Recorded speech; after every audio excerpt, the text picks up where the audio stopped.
Peacemaker has a continuity problem, and I have a solution. Now, is this a real problem compared to like world hunger or the polar ice caps? No. Is it even a problem when compared to other actual problems that a television show can have, like underdeveloped characters or tired dialogue? Also no.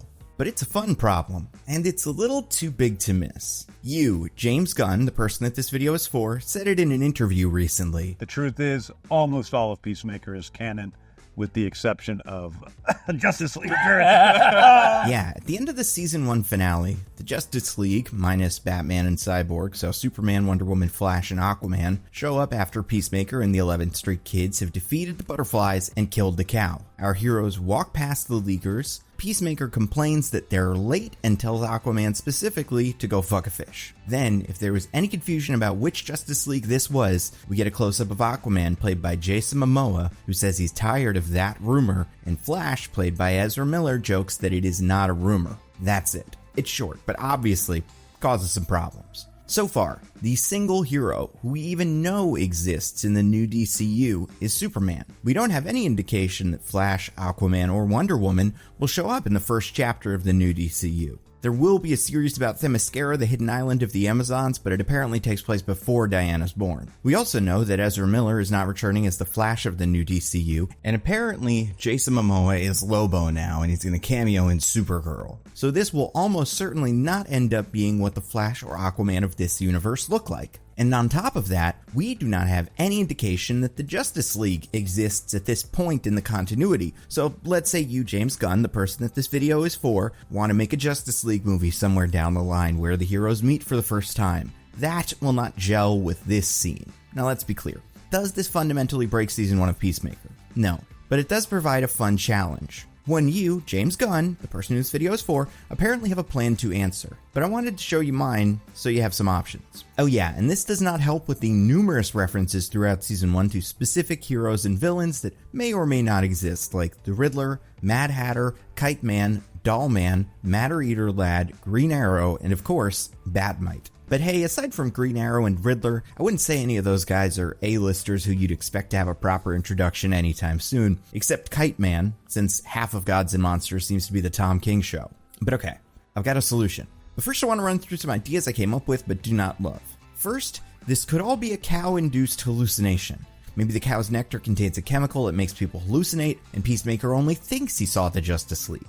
Second, what if this is another guilt-induced hallucination? We know that Peacemaker sees and talks to his dead father. Maybe this is something similar. After letting down the good guys by killing Rick Flag, Peacemaker feels guilty and yells at a version of the Justice League that only he can see. This tracks with this scene too because Peacemaker is the only character who actually interacts with the Justice League. And you'd figure these other guys would be at least a little interested in seeing Superman in person. Maybe not hardcore and economos, but definitely vigilante. Third, okay, this one's pretty stupid, but let's say these were 4 shapeshifters posing as the Justice League so they could see what's going on at the farm without raising suspicion. Perhaps white Martians who have been monitoring the butterflies transform into the Justice League. Or, how about this even less plausible answer? The teleporter didn't work, but it did create a small rip in reality that exposed the new DCU to the old DCEU. Those were the actual Justice Leaguers, and they all disappeared back to their home universe after the crew left. This could also give us a mechanism in the future that our heroes could use to explore different realities if they want to, not that DC is lacking those. So those are my 4 dumb ones. Here's the real one.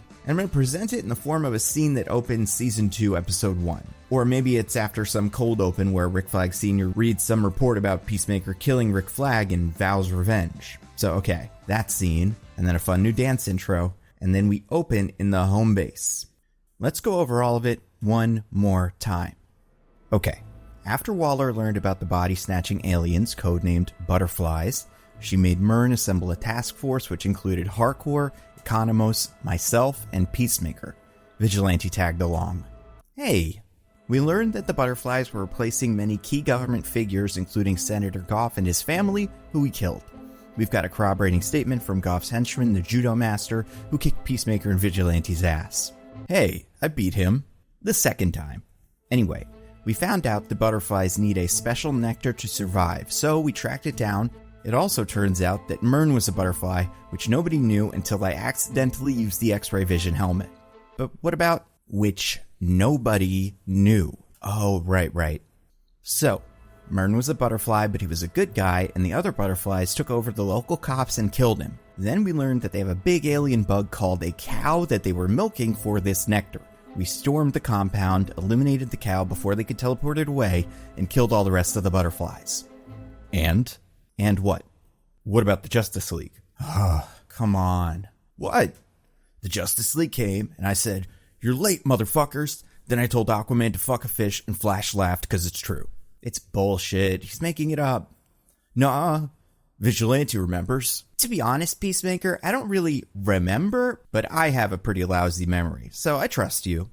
Well, you remember Adebayo. I can't remember half the shit from that day because of the head injury I got from your stupid human torpedo helmet. Why'd I have to do it a second time? Because you were still wearing it. If you didn't want to, why didn't you take it off?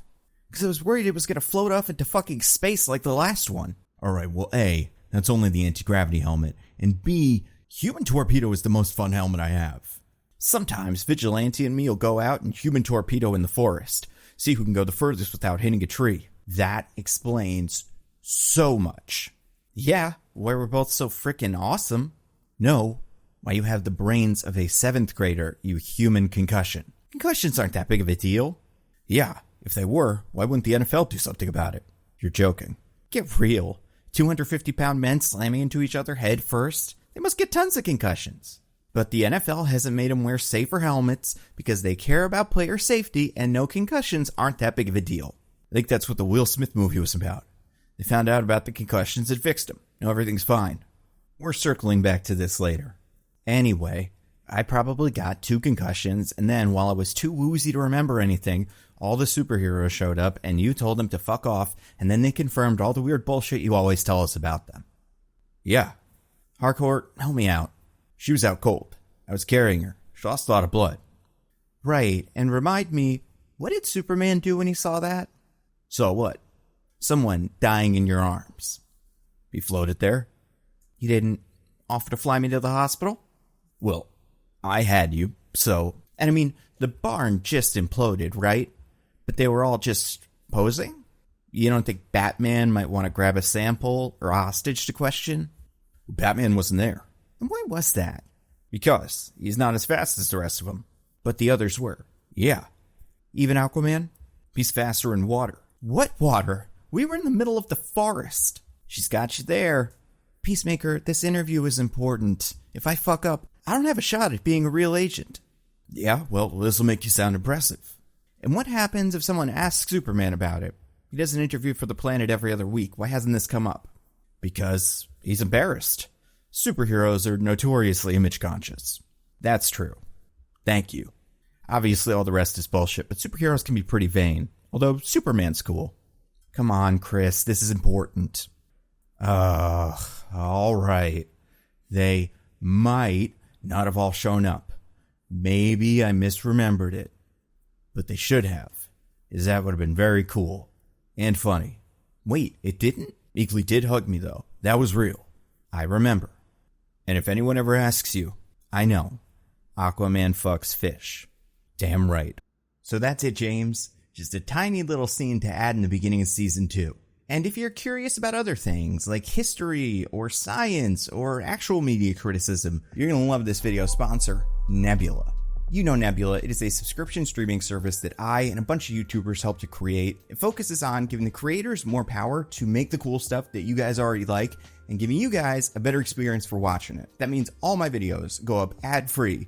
Some of them are early. The Nando V Movies videos are early. The Nando Cut videos are like a little early, but they're not as early because they're like a thing that happened yesterday usually. We curate different video lists based on what people are talking about. So if you're watching that new Dune show, for example, and you want to watch some videos about Dune, we've got a bunch of those. We make that really easy to find. You can just watch that. We also have Nebula Originals. So these are all kinds of things. We've got like a pro shoot of a play by Abigail Thorne. Patrick Willems has made a Christmas special. His full-length feature film about an evil coconut. He's got a new short film coming out with a cast full of actors like Zach Cherry, who fans of this channel, I mean, you know him from so many things. Perhaps he has been in Severance, you love Severance, Fallout, but I mean, realistically, a good portion of you know him as the guy who tells Spider-Man to do a flip, or the guy who is taping the Shang-Chi fight. But either way, he is in this, and that is something you can only watch on Nebula. Tom Nichols just made a documentary about gerontocracy, about how boomers have changed the world and government, and is it good, or is it even really a thing? A subject that has only gotten more relevant since this documentary came out. We have so many other cool things I think you guys are going to love.